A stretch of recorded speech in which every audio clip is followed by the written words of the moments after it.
At 4:52 p.m. on September 14, 2019, a woman named Carol Whitfield was standing near the funnel cake stand at the Sweetwater Community Harvest Festival when she noticed a small boy in a red jacket tugging at a folding table, trying to reach a stack of paper plates. She would later tell investigators that she almost said something to him, almost asked where his parents were, and then didn't, because there were children everywhere that afternoon, laughing and running between the hay bales and the face-painting booth, and one more unattended 4-year-old didn't seem like anything worth stopping her day for. By 5:04 p.m., that same boy, Ethan Carter, 4 years old, wearing the red jacket his grandmother had bought him 2 weeks earlier for his birthday, was gone. His mother, Rachel Carter, had turned away from him for what she would later estimate, with the exactness of someone who has replayed a moment 10,000 times, to be somewhere between 90 seconds and 2 minutes. She was paying for a lemonade. Her husband, Daniel, was 20 feet away, helping their older daughter, Mia, onto a hay wagon.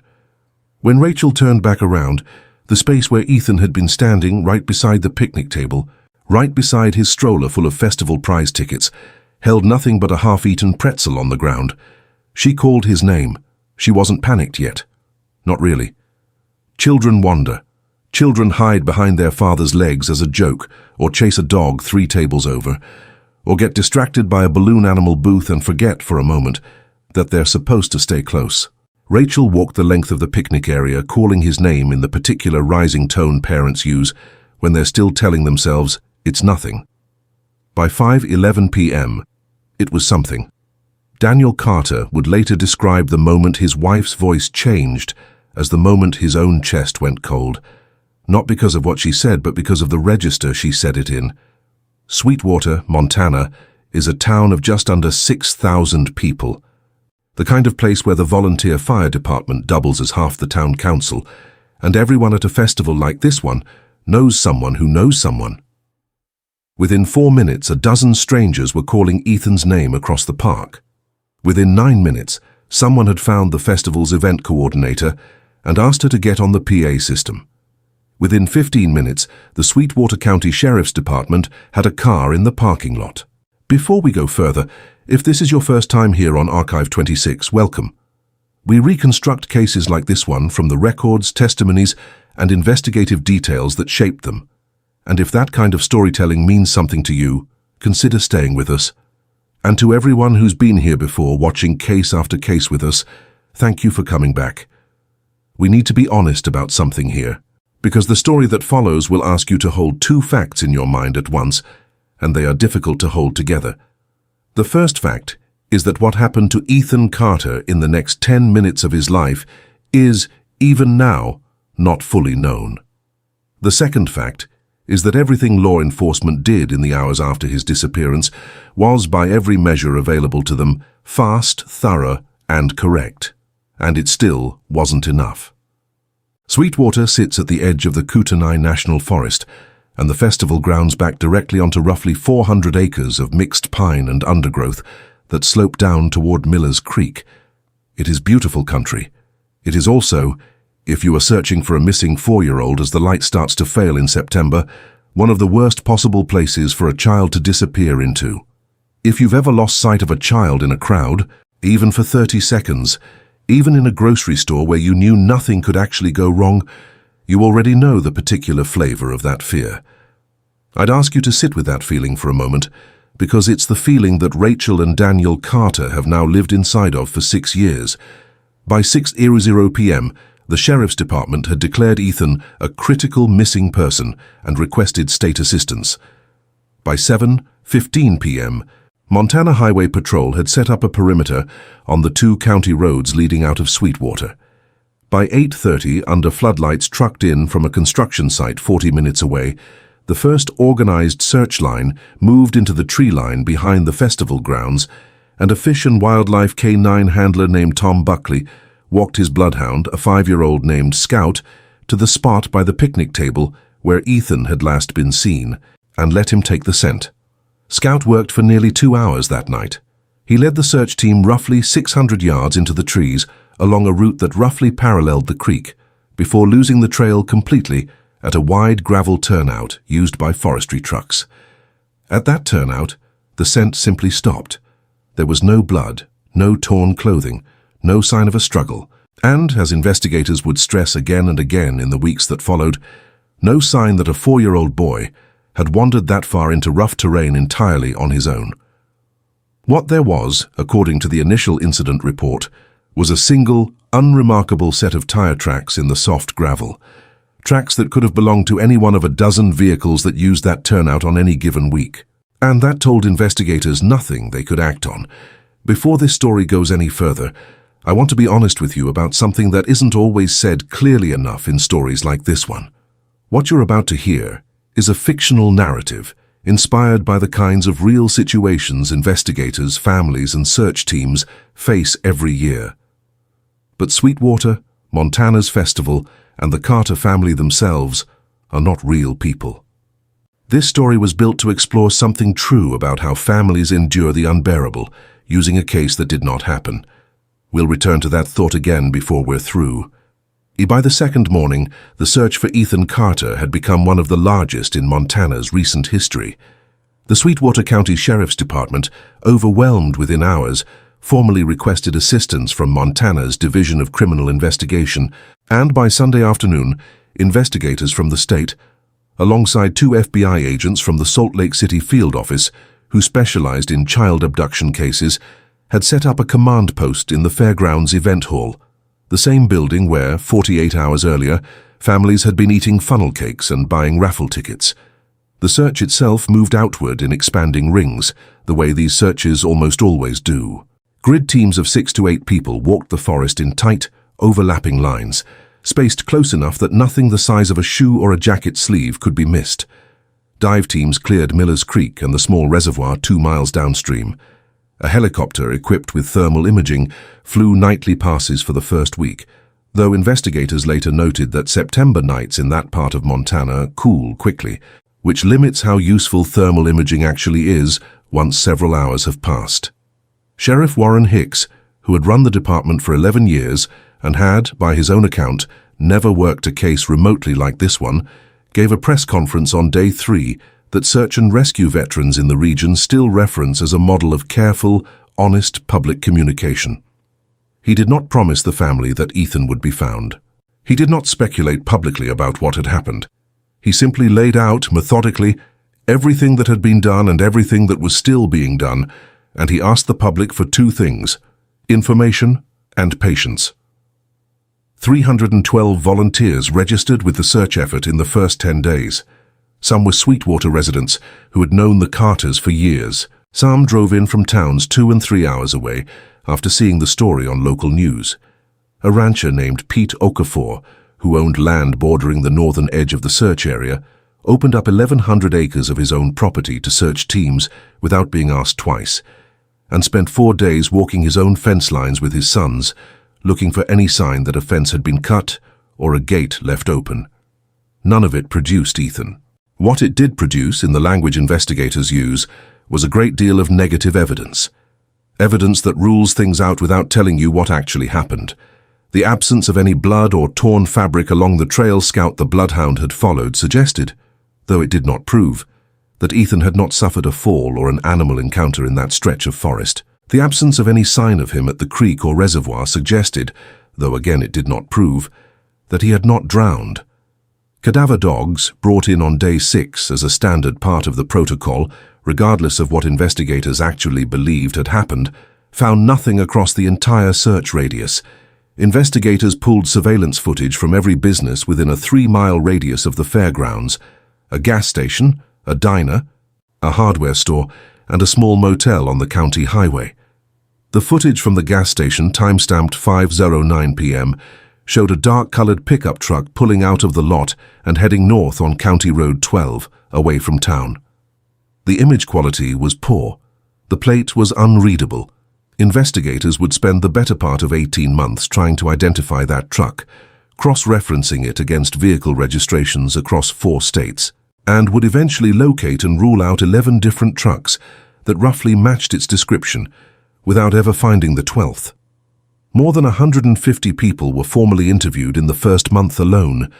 festival vendors, attendees who had posted photos on social media that afternoon, registered sex offenders living within a 50-mile radius, and, as is standard and necessary in every case like this one, regardless of how it feels to the family involved, Rachel and Daniel Carter themselves. Both submitted voluntarily to hours of questioning. Both passed polygraph examinations that, while not admissible in court, cleared them in the eyes of the lead investigators within the first week. If you've ever wondered why cases like this one seem to move so slowly on the news, even when, behind the scenes, so much is happening, this is why. An investigation this size generates thousands of individual leads, and every single one of them has to be run down, documented, and either confirmed or eliminated. Even the ones that investigators suspect from the start will go nowhere. One lead in particular consumed nearly 3 weeks of investigative time. A woman calling a regional tip line reported that she had seen a small boy matching Ethan's description at a rest stop in Idaho, 400 miles away, 2 days after his disappearance. She described a man she believed to be the boy's father buying snacks at the rest stop's vending machines while the boy waited in a parked sedan. The tip generated real hope inside the investigation. Idaho State Police pulled rest stop surveillance, tracked down the sedan through a partial plate, and located the vehicle's owner within days. He was a traveling insurance adjuster. The boy in his back seat was his own son, 5 years old, on a road trip to visit his grandmother in Boise. He had photographs. He had his son's birth certificate on his phone. The lead, like dozens before and after it, closed with nothing. By the time the first snow fell on Sweetwater in late October, the organized ground search had scaled back to a skeleton effort, a handful of volunteers still walking sections of forest on weekends, more out of devotion than expectation. The official search was never called off. It simply, quietly, became something else. An open case, a stack of files that grew heavier every month, and a family that had to figure out how to keep living inside a story with no ending. Rachel Carter has said, in the 2 interviews she gave over the following years, that the hardest part of the second year was not the grief itself, but the way the rest of the world moved on around it. Neighbors stopped asking. The news vans stopped coming. The volunteers who had once filled the fairgrounds event hall went back to their own lives, as they had to, as anyone would have to. And the Carters were left in a house on Larkspur Street with a bedroom at the end of the hall that no one touched. Ethan's room stayed exactly as it had been on the morning of September 14th, 2019. The dinosaur nightlight still plugged into the outlet by the closet, the step stool still positioned in front of the bathroom sink so a small boy could reach the faucet. Rachel dusted the room every week. She never rearranged anything.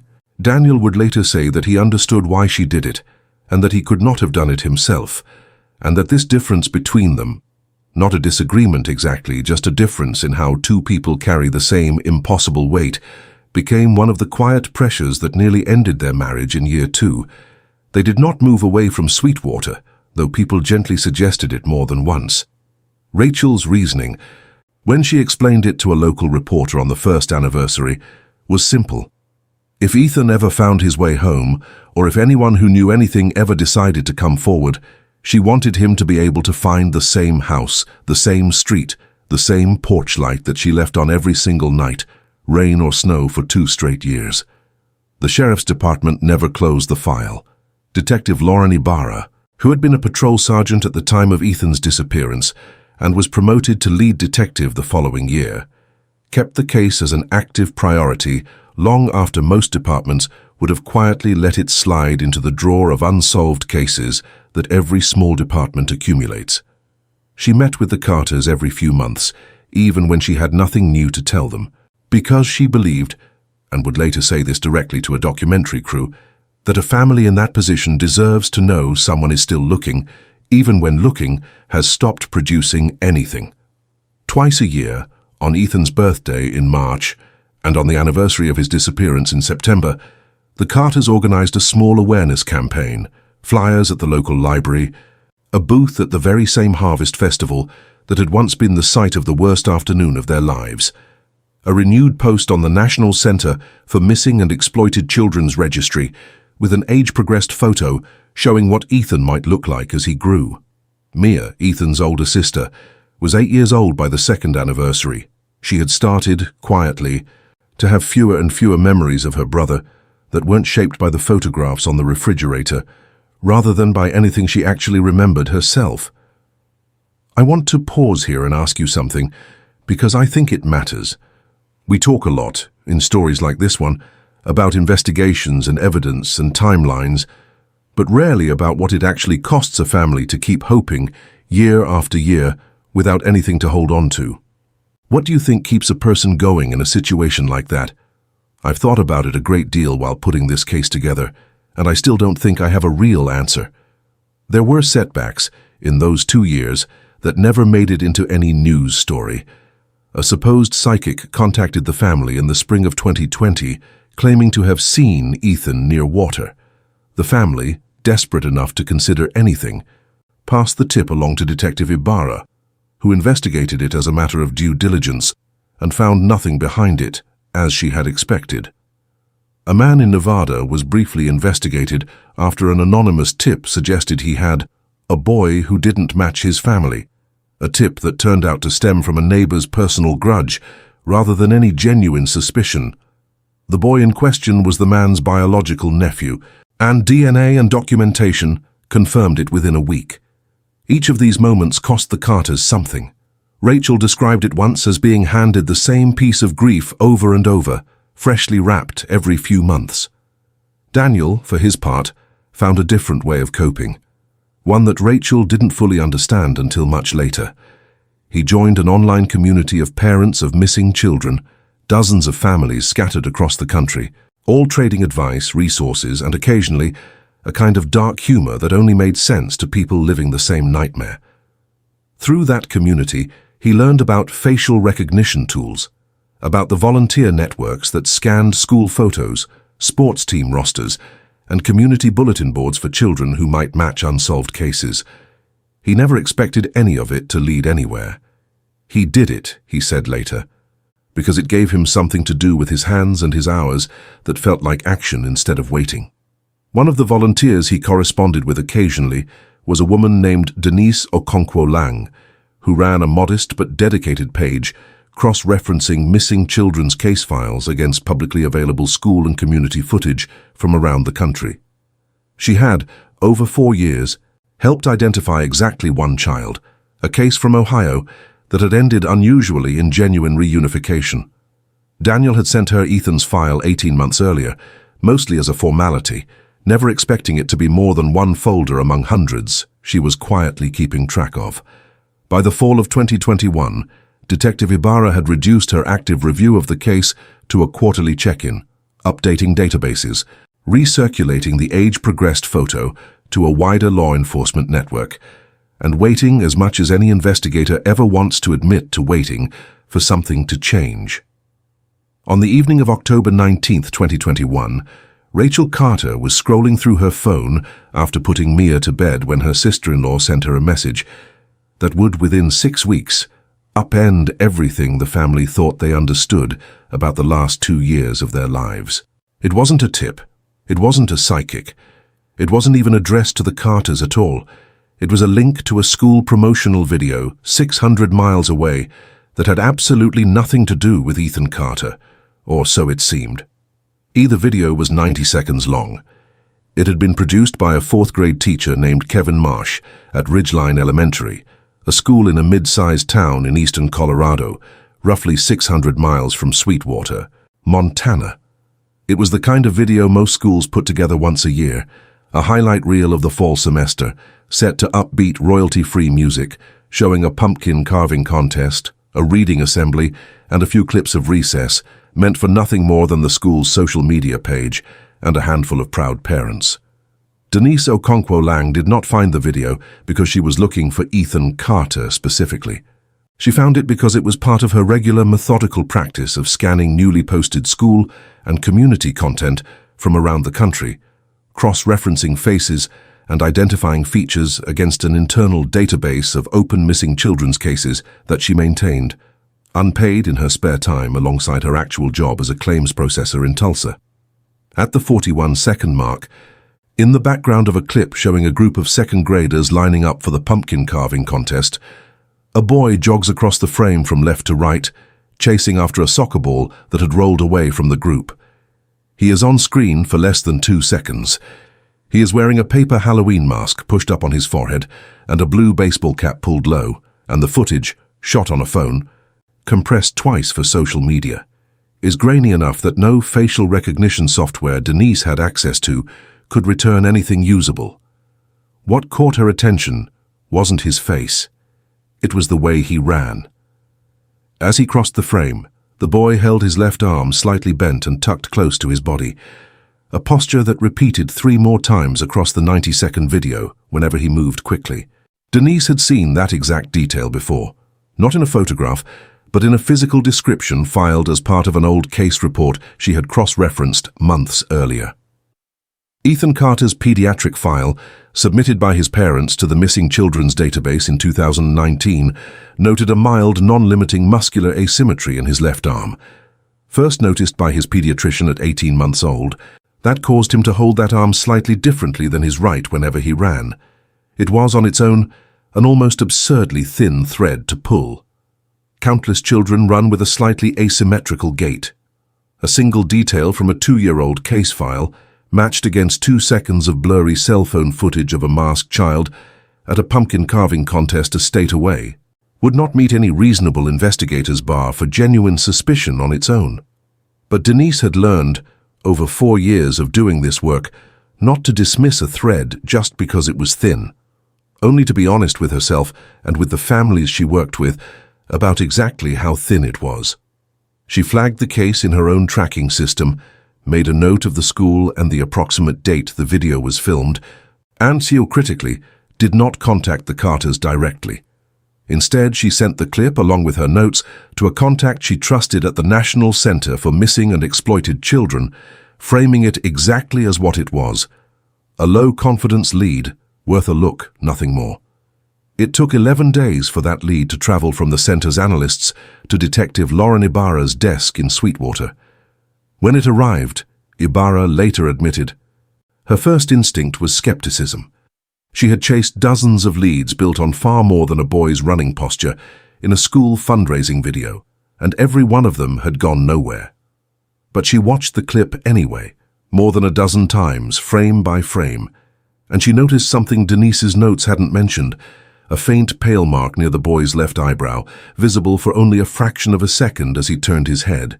Ethan Carter had a small scar in that exact location, from a fall against a coffee table at 18 months old, a detail documented in his medical records and mentioned, almost in passing, by Rachel Carter during her very first interview with investigators in 2019.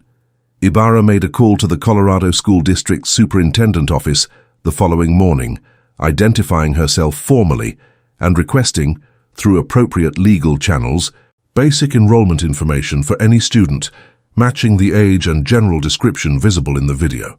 She was careful in that first call not to say the words "missing child case" out loud to anyone outside law enforcement. If there was even a small chance this lead meant something, the last thing anyone needed was for word to spread before investigators understood what they were actually looking at. 2 days later, the school confirmed that a boy matching the description, enrolled the previous year under the name Caleb Reyes, age 6, living with a man identified in enrollment paperwork as his father, Marcus Reyes, was a regular student at Ridgeline Elementary. Ibarra didn't tell the Carters yet, not because she didn't trust them, but because she had learned, over 2 years of working this case, that hope handed out too early and taken back could do a kind of damage that was almost as cruel as no hope at all. She wanted, first, to understand exactly what she was looking at.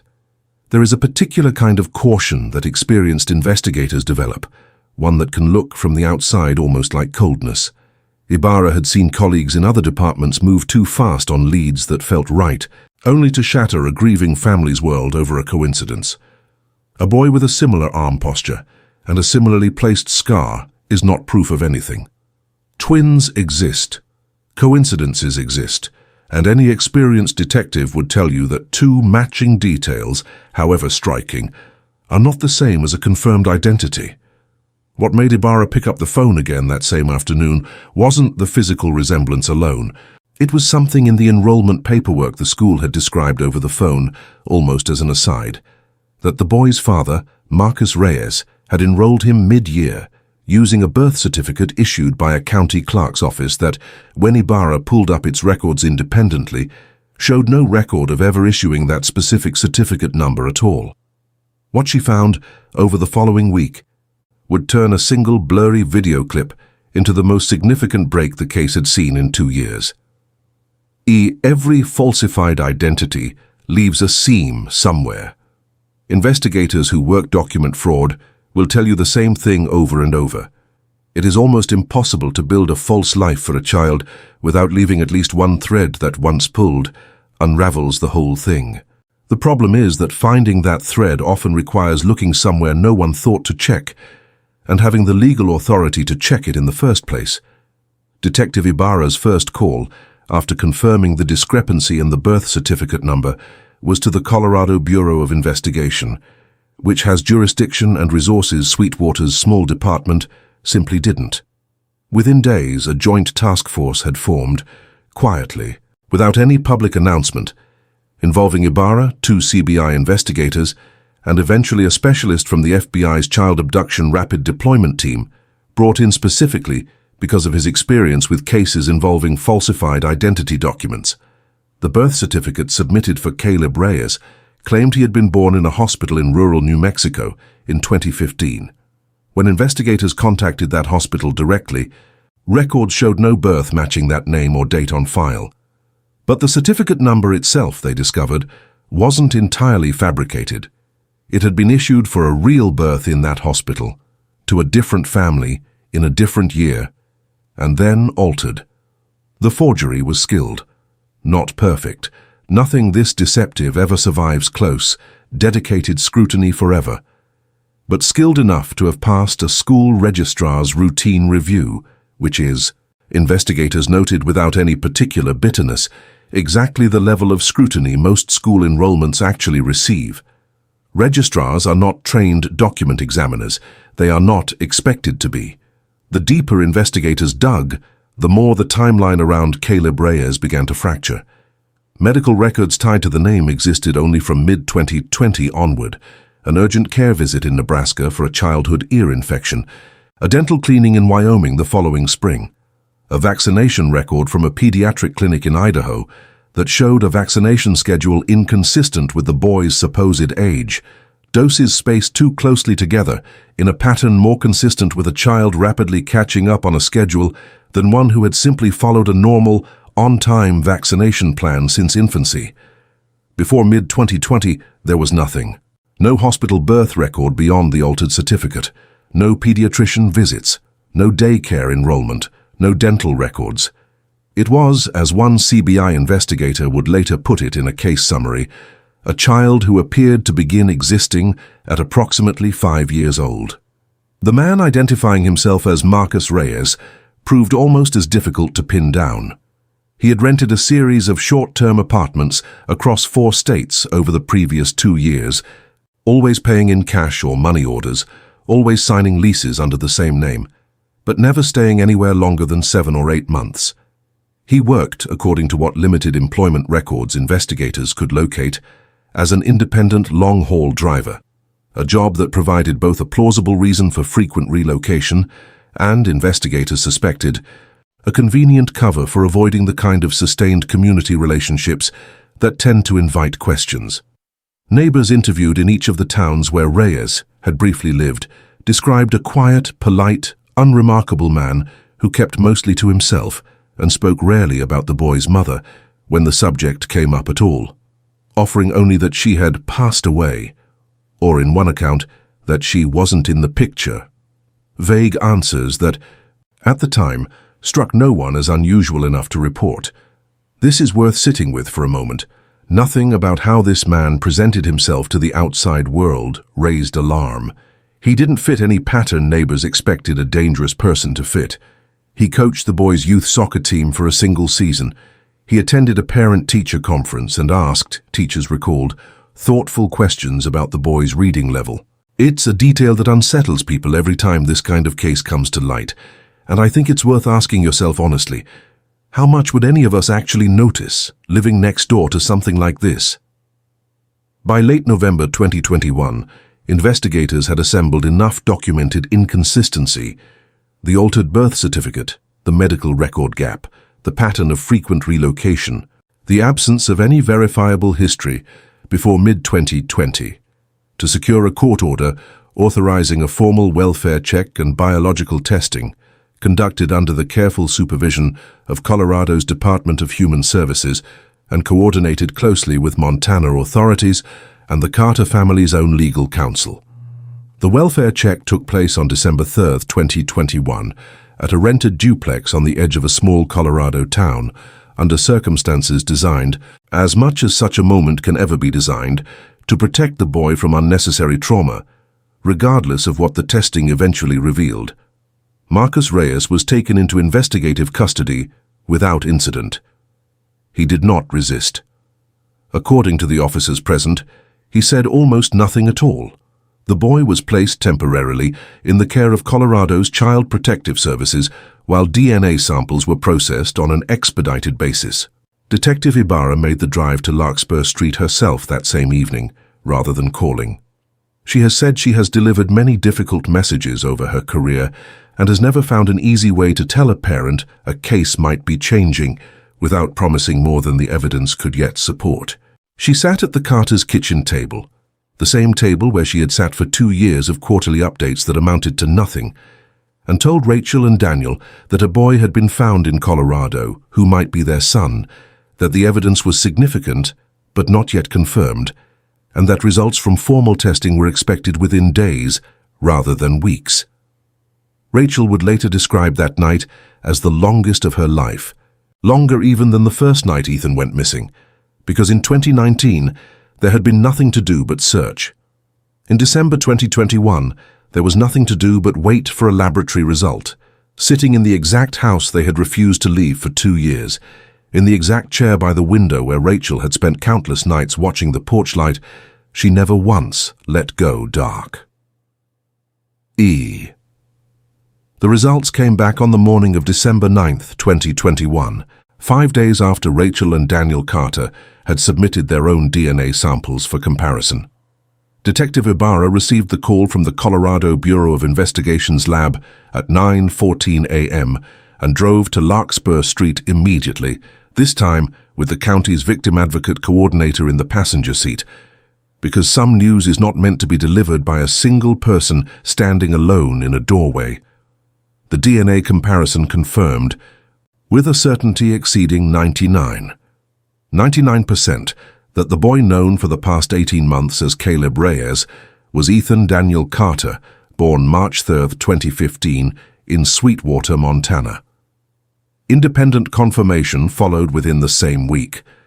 Dental records, a small chip in a baby molar, documented by the Carters' family dentist in early 2019 and never fully repaired before Ethan's disappearance, matched an identical repair visible in dental imaging taken during the boy's welfare intake exam. A pediatric radiologist compared an old wrist X-ray taken after Ethan fell from a swing set at age 3 against a recent scan and confirmed the same old healed fracture pattern in the same bone. There is a temptation, in telling a story like this one, to move straight from confirmation to reunion, as though the space between the two were simple. It was not. Ethan, and for the rest of this story we'll use his real name, though he would not answer to it himself for some time, had no functional memory, as far as psychologists could determine, of his life before the identity of Caleb Reyes. Child trauma specialists who evaluated him in the days following confirmation described this as neither surprising nor in itself alarming. Children as young as 4, especially in the context of prolonged separation from their original environment and identity, can experience significant memory disruption, particularly when the separation is compounded by relocation, a new name, and the psychological pressure, whatever form it took, which investigators were still working to understand, of adapting to an entirely new life. He knew himself as Caleb. He knew Marcus Reyes as his father. He had a favorite show, a best friend from his soccer team, a bedroom in the Colorado duplex with dinosaur sheets he'd picked out himself the previous spring, a detail that struck Rachel when she eventually learned it, with a grief she found difficult to fully explain even to her own husband, because the boy she had lost loved dinosaurs too, in the room 600 miles away that she had never stopped dusting. The reunification process was handled with extraordinary care, coordinated by a joint team of child psychologists, victim advocates, and family court officials from both states. There was no dramatic airport reunion of the kind these stories sometimes produce in the public imagination. The first meeting, on December 14, 2021, took place in a quiet, neutral therapy room in Denver, arranged specifically so that Ethan would encounter his biological parents gradually, in a controlled setting, with a trained child psychologist present to help him process what he was being told and to protect him from being overwhelmed by two adults he did not recognize, however much love was radiating from them. Rachel has described that first meeting only in careful, guarded terms. She has said that Ethan was polite, curious, a little wary the way any 6-year-old would be wary of two strangers who were crying and trying very hard not to frighten him by crying too hard. She has said that he asked at one point whether he would still get to see his soccer team, and that the question broke something open in her that she is still, years later, working to put back together. Not because it was the wrong question, but because it was exactly the right one, and it was not a question she had ever imagined having to answer. The reunification that followed was gradual by design, spanning several months of supervised and then unsupervised visits before Ethan formally returned to live in Sweetwater in the spring of 2022, accompanied by an ongoing team of therapists in both Colorado and Montana who continued working with him, and with Rachel, Daniel, and Mia well into the following year, helping the family navigate what specialists in this area sometimes call, with a bluntness that captures something true, a second grief inside the first miracle. The process of a family learning to know and be known by a child who is unmistakably theirs, and also in real ways they had to learn to accept, someone they were meeting for the first time. Mia, 11 years old by the time her brother came home, would later say that the hardest part wasn't loving him. It was waiting for him to feel, in his own time, like he was allowed to love them back. What remained unresolved, even after confirmation, even after reunification, was the question that had opened this entire case in 2019 and had never once stopped being the most important one. Who had taken Ethan Carter from a crowded festival in Montana? And how had that person built 2 years of an entirely false life around him without anyone, anywhere, ever noticing? What would you have asked him first if you had 5 minutes alone in that interview room? I've thought about it more than once while putting this chapter together, whether I would have wanted to know why or simply how, as though understanding the mechanics of it might somehow make the rest of it easier to hold. Marcus Reyes, still in custody, was not talking, not yet.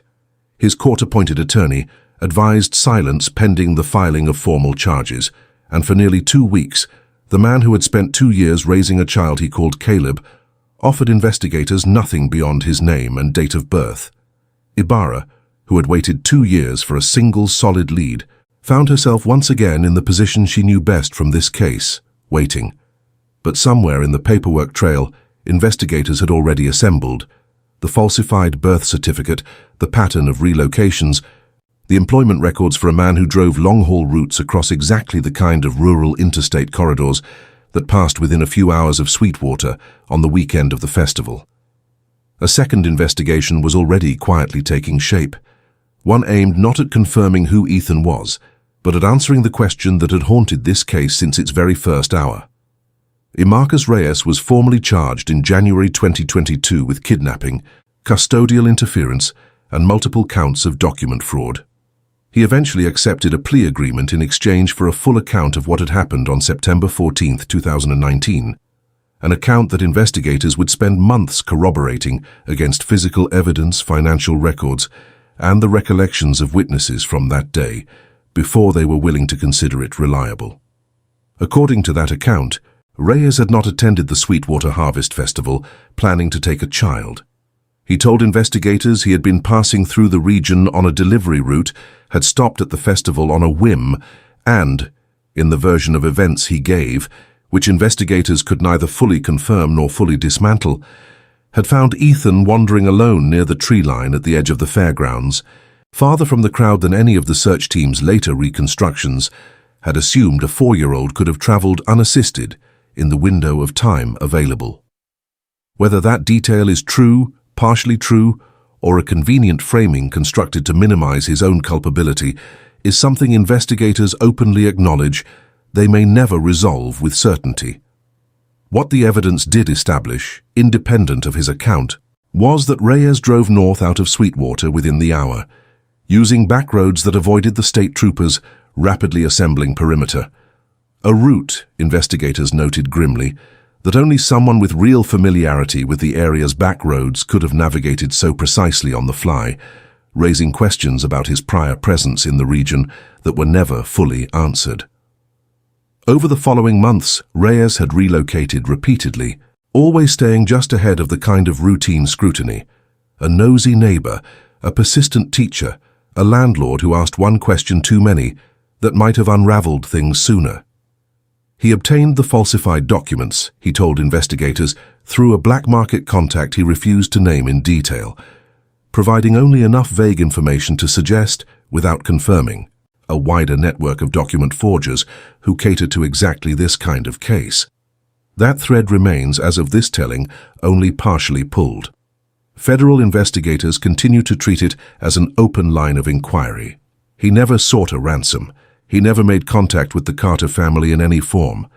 When asked directly in his final recorded interview before sentencing why he had done any of it, why he had taken a healthy, wanted, deeply loved child and spent 2 years building an elaborate false life around him, rather than simply continuing on his route that afternoon, Reyes reportedly answered only that he had been alone for a long time, and that something about the moment had felt, to him, like an opportunity he told himself he wouldn't regret. It is, by any honest measure, an unsatisfying answer. Investigators who worked this case for 2.5 years have said as much themselves.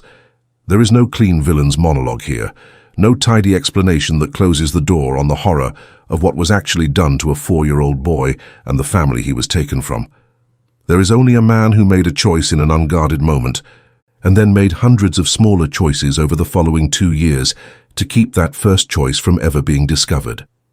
Marcus Reyes was sentenced in August 2022 to 22 years in state and federal custody, the sentence reflecting both the kidnapping charge and the extensive sustained document fraud that had allowed the deception to continue as long as it did. Ethan Carter, 7 years old now, lives with his family on Larkspur Street. His bedroom no longer looks exactly as it did in September 2019. Rachel has said, with something that sounds almost like relief when she says it, that they redecorated it together the summer he came home, let him choose the colors himself, let the room become something that belonged to the boy standing in front of her, rather than a shrine to the boy she'd lost. He still sees a therapist regularly. He still, on certain nights, asks about his soccer team in Colorado, and his parents have made the difficult, deliberate choice not to erase that part of his history, however strange it is for them to hold space for a life they had no part in. Detective Lauren Ibarra still keeps a folder on her desk labeled A26 2019-114, though the case itself has long since closed. She said she keeps it there not because there's anything left to investigate, but because she thinks it's worth remembering on the hard days that persistence sometimes actually pays off, even after 2 years, even after every organized lead had gone cold, even after almost everyone else had quietly stopped expecting an answer. I think that's worth sitting with, honestly, more than any twist this case produced. Not the video, not the scar, or the arm, or the falsified certificate. Just the fact that a detective kept a folder open and a family kept a porch light on for 2 years, without any evidence that either of those things would ever matter. Before we close, I want to be direct with you about something. This case, Ethan Carter, the Carter family, Sweetwater, Montana, Detective Ibarra, Marcus Reyes, and every name and detail in this story is a work of fiction. It was written for Archive 26 as a narrative inspired by the real patterns investigators, families and communities face in cases of this kind. But none of the people or events you've just heard about are real. We build these stories carefully, with real investigative process and real emotional honesty, because we believe fiction can still help us understand something true about how people endure the unbearable.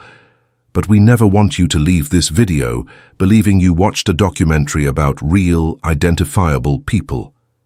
You didn't. You watched something we hope was worth your time regardless. What do you think really happened in those first 10 minutes at the festival, before anyone even realized Ethan was gone? I'd genuinely like to know how you read it. Thank you for spending this time with us. If this case moved you, we'd love to hear your thoughts in the comments below. And if you'd like to see more cases reconstructed with this kind of care, consider liking this video and subscribing to Archive 26. We'll see you in the next case. E.